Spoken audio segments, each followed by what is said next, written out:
and I always stay plugged in. I'm still plugged in about the things going on in Africa, in Nigeria, versus even more so what's going on here in the US where I live, just because I feel I've always been connected, invested, family's still there. And you know, you want to do better. You always want to add value, right? And where is the best place that you can add the most value? And I found it to be back home in Nigeria. I went out and networked with people, built relationships outside of my comfort zone, and created those connections and network to be able to grow as an individual. So yeah, so you have those issues like, who do I even work with, right? It's as simple as just connecting with people on LinkedIn, on social media. Hey, I see you're in Nigeria and you go back home often. What do you do? I'm thinking about doing this. Maybe I might not be the resource directly, but I may know someone. Like a lot of the people I work with today, they came from referrals, like direct referrals, either from friends or, you know, or just my network in general. The other thing is logistics issues, right? It's in Africa. It's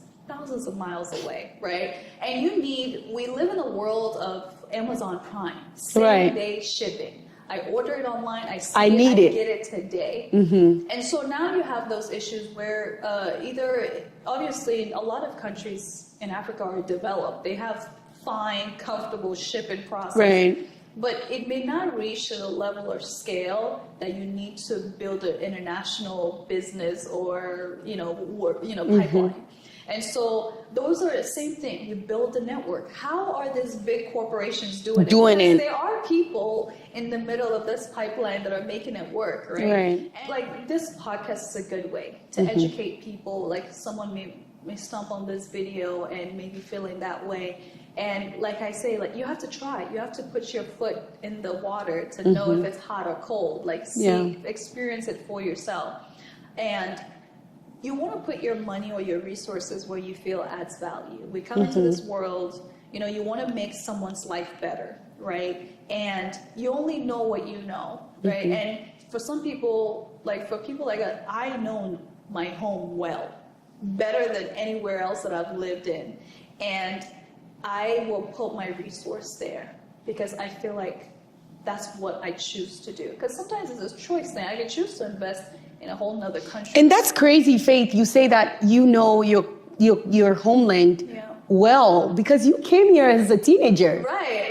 And how does that work? I'm a transplant. Like I never lost that network, right? Like my mom is home in Nigeria. I was just there a few months ago. I'm about to be there again, right? And how it's like, you know how the body, the spirit, and the soul is just so deeply connected that no matter where I live, that's why it's easier for me to move around in the U.S. I can leave this. Because you're not attached. Exactly, I'm not attached to any place. But I am deeply rooted in who I am, in my home, my family, my beliefs. Like those are stronghold. And at my core, at my very core, you will.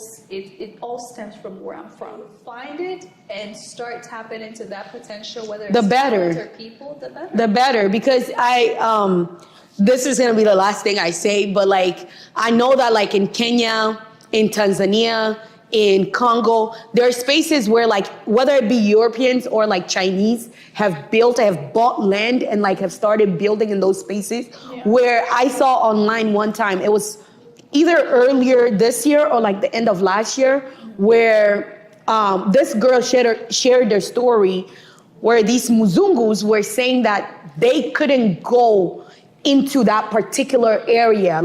It's a whole township that they have taken over because they bought land, and now they can call that area their own. And so this girl was pissed because how can you come to somebody else's land and do that? But like you said, if we allow them to do it, then they'll do it. How about we go and do the digging? Let's and young people have the potential to do that. We see it being done in Cameroon. We see Burkina Faso doing it. We see all these African countries, young people standing up and saying, I'm taking what rightfully belongs to me. I mean, humans, we are made of dust, right? And dust is land. And you are the land that your dust comes from. And so if we allow other people to do that, they're going to do it and gladly do it and then oppress us on top of it.